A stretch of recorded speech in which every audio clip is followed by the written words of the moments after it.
Hi there. If I ever took a loss, I learned a lesson. I won't ever think I'm better than the next man. I've been down before to come up, I ain't stressing. Baby, I'm too busy counting all these blessings. Welcome to my YouTube channel. My name is Lungalem Nisi, aka Longs in Black.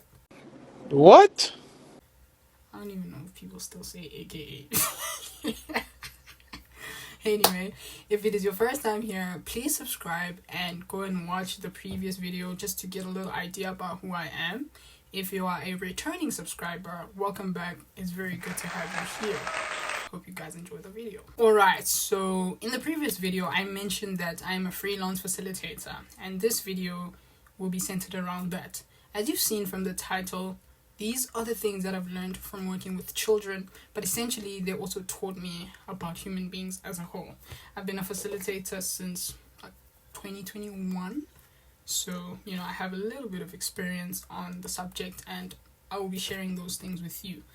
Another fun fact that I think will come in handy in this subject is that I completed an online course for the introduction of child psychology. I just wanted to do that because I felt like it will make me a better asset to the field of my work, and those things will also come in handy essentially for this video.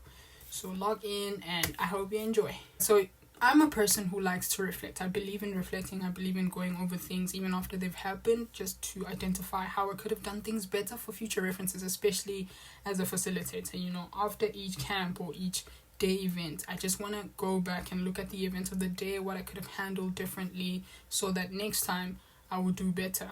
And this is why I have these points about what I've learned about children, because most of the time, like 90% of the time, I work with children in school, like high school, primary school. And maybe this will help you, maybe this will help someone you know, or just, knowing people so that you know how to navigate different personalities. So, let's go. Okay, let's go. Children observe how you behave more than they listen to what you say. Right? So your body language is more important than what you are saying. You cannot tell a child that I am not angry, but your voice is loud and your tone is harsh. Body language and what you do matters more to children than what you are saying to them. For example, I went to a camp and the teachers were trying to give instructions to the children while they were doing the exact opposite. So it's very hard to listen to people when they are doing the opposite of what they're saying. It's hypocrisy here, point blank. You are such a hypocrite. Honestly, so children will observe you more than they listen to you. And you need to make sure that both match. Next. Consistency is more important than intensity. I believe that as a facilitator, repetition is important, because when a child sees a pattern, a routine, that's when they learn. For example, when we have camps, we have 5 facilitators, 100 learners. We divide these kids into groups of 20. Each activity will have an allocated amount of time and we'll rotate. I believe that literally I have to repeat the same thing to each group so that it really sinks in, so that even when they're sitting down as friends discussing what had happened, they can recognize the repetition in what I said. So you can't say one thing to these people and another thing to this other group. Then when they come together, yes, there can be a positive impact in that they can share differences or whatever. But if there's consistency, they find common ground and they share their opinions on the one thing. So that builds consistency, that builds a pattern, and that's how kids typically absorb information. Okay, next. Feeling safe comes before being taught anything meaningful. What I mean by this is, if people do not trust you, they cannot learn from you. Typical example. Every time I go to the mall, there is a guy standing outside the mall with a pamphlet talking about, I'm gonna get rich, I'm gonna get it. Where is your car, my brother?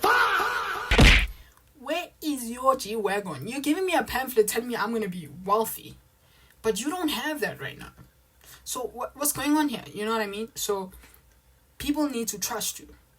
If Petrus Mutsipo was the one giving me this pamphlet, I would believe him because he has those things. You know what I mean? So a child needs to be able to trust you before they can learn from you. As a facilitator, a simple way that I earn the trust of children is I listen attentively. I'm approachable. I'm adaptable. I adjust myself to their level so that they feel that they relate to me and I can reach out to them. Next, please. Small moments of patience can prevent big moments of conflict. Children require a lot of patience. It's not easy to work with children. But if you are patient enough to figure out what's going on, you can avoid a tantrum, a big conflict from taking place. So you just need to open up your heart to things like these. Even generally, you need to be patient enough to know what's going on, to listen, to humble yourself and figure out what really is going on. Because some of the things that are happening come from something else, but they disguise themselves in certain ways. For example, if you are angry, anger is sadness that did not have a place to go. And now it's coming out in such an aggressive way because it's been pressed down for too long. But if you are patient enough to have that conversation and find out the root, it can solve a lot of things and prevent a whole lot of conflict. Okay. You have to praise effort, not just outcome. Sometimes, as a facilitator, when we have certain activities, the children cannot figure them out. Even us as adults, certain things we cannot figure out, but you need to make grace to praise the effort that was put into completing a certain task. If we have, for example, a relay competition, these people are waiting for the person with a baton to run and pass it over. If this person falls, there is a delay, but they're doing their best for their team. The effort is there, but the outcome may not be what we wanted. They may not win first place or whatever. It's okay. You know what I mean? You need to praise the effort that someone puts in. If that person fell, they stood up and kept on running. The effort was there. You know what I mean? So you need to praise effort, not just outcome. Because people try. People do try. And trying is important. Next question. Children, people, remember how you made them feel, even long after they've forgotten what you said to them. How people make you feel will always stay with you. I'm a person who forgets. I forget the specifics of certain events, but I will never forget how you made me feel, and that will determine my response to you. You understand? So it's important to watch how you make people feel, how you talk to people. I don't like people who have this attitude of, but this is how I am. No, you can adapt. You can adapt. Literally, nobody has to swallow you like a hard pill. No, you can adapt. You have to, especially when you're working with children. Even as parents, you can't just expect your children to take you as you are. You need to adjust to be digestible to everyone, because people always remember how you make them feel.